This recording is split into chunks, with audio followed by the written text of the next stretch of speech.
தமிழ்நாடு போக்குவரத்து துறையின் பிராந்திய போக்குவரத்து அலுவலகம் திண்டுக்கல்லுக்கு வரவேற்கிறோம். இந்த மையம் மாருதி சுசுகி நிறுவனத்தின் CSR திட்டத்தின் கீழ் முழுமையாக தானியங்கியாக்கப்பட்டுள்ளது. இந்த தானியங்கி தேர்வு முறை LMV மற்றும் இருசக்கர வாகன ஓட்டுநர் தேர்வுகளை வேகமாகவும் வெளிப்படையாகவும் நம்பகமாகவும் நடத்துகிறது. இந்த வீடியோவில் முழுமையான ஓட்டுநர் தேர்வு செயல்முறையை விளக்குகிறோம். RDO மையத்திற்கு வருவதற்கு முன் அனைத்து விண்ணப்பதாரர்களும் சாரதி போர்ட்டலில் பதிவு செய்து தேர்வு தேதி மற்றும் நேரத்தை முன்பதிவு செய்ய வேண்டும். தேர்வு நாளில் தேவையான அனைத்து ஆவணங்களையும் வாகனத்தையும் கொண்டு நேரத்தில் வர வேண்டும். RDO அதிகாரி ஆவணங்களை சரிபார்த்து தேர்விற்கு பதிவு செய்வார். பின்னர் தானியங்கி தேர்வை தொடங்க ஒரு டோக்கன் எண் வழங்கப்படும். தானியங்கி மதிப்பீடு, கட்டாய அளவுகோல்கள், தேர்ச்சி ஆர் தோல்வி. கட்டாயமற்ற அளவுகோல்கள், மதிப்பெண்கள் அடிப்படையில் LMV ஓட்டுநர் தேர்வு. LMV தேர்வு தொடக்க இடத்தில் வாகனத்தின் கதவிற்கு RFID சாதனம் பொருத்தப்படும். விண்ணப்பதாரர் RFID ரீடருக்கு முன்பாக நின்று முக அடையாள கேமராவை பார்க்க வேண்டும். தேர்வு முழுவதும் சீட் பெல்ட் அணிவது கட்டாயம். முகம் பதிவு செய்யப்பட்ட பிறகே தேர்வு தொடங்கும். முகம் பதிவு செய்யப்பட்டதும் சிக்னல் பச்சையாக மாறி தடுப்பு திறக்கப்படும். முகம் பதிவு செய்யப்படாவிட்டால் தேர்வு தொடங்காது. LMV தேர்வு 8 டிராக் தேர்வுகளுடன் தொடங்குகிறது.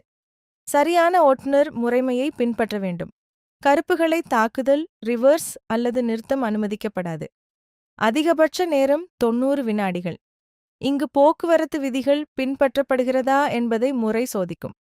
ஓட்டுநர் ஜன்னலை இறக்கி முக அடையாள கேமராவை பார்க்க வேண்டும்.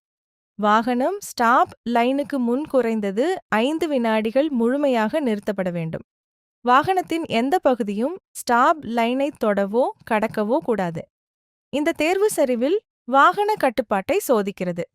வாகனம் குறிக்கப்பட்ட 2 கோடுகளுக்கு நடுவில் துல்லியமாக நிறுத்தப்பட வேண்டும். சிக்னல் பச்சையாக மாறியதும் பின்னோக்கி செல்லாமல் முன்னே நகர வேண்டும். அதிகபட்ச நேரம் 90 வினாடிகள். இங்கு மீண்டும் முக அடையாள சரிபார்ப்பு நடைபெறும். அடுத்த தேர்வு ட்ராக் ஆகும். சரியான ஓட்டுநர் பாதையை பின்பற்ற வேண்டும். கருப்புகளை தாக்குதல், ரிவர்ஸ் அல்லது நிறுத்தம் அனுமதிக்கப்படாது. இந்த தேர்வின் நேர வரம்பு 150 வினாடிகள். அனைத்து கட்டங்களும் முடிந்தபின் இறுதி இடத்தில் RFID சாதனம் அகற்றப்படும். LMV தேர்வு நிறைவடைகிறது. தேர்வு முடிவு பதிவு செய்யப்பட்ட மின்னஞ்சலுக்கு அனுப்பப்படும்.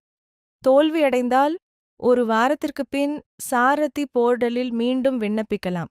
இருசக்கர வாகன தேர்வு இருசக்கர தேர்விற்கு ஹெல்மெட் அணிவது கட்டாயம். ஹெல்மெட் இல்லாமல் தேர்வு அனுமதிக்கப்படாது. தேர்வு தொடங்குவதற்கு முன் ஓட்டுநரின் முகம் அடையாள சரிபார்ப்பிற்காக பதிவு செய்யப்படும். கால் தரையில் வைக்காமல் மற்றும் கருப்புகளை தொடாமல் பாதையை முடிக்க வேண்டும். சமநிலை இழந்தால் அல்லது பாதையிலிருந்து விலகினால் தோல்வி ஏற்படலாம். தேர்வு முடிவு பதிவு செய்யப்பட்ட மின்னஞ்சலுக்கு அனுப்பப்படும். தோல்வியடைந்தால் ஒரு வாரத்துக்கு பின் மீண்டும் விண்ணப்பிக்கலாம். பாதுகாப்பாக ஓட்டுங்கள். போக்குவரத்து விதிகளை பின்பற்றுங்கள். உங்கள் ஓட்டுநர் தேர்விற்கு வாழ்த்துகள்.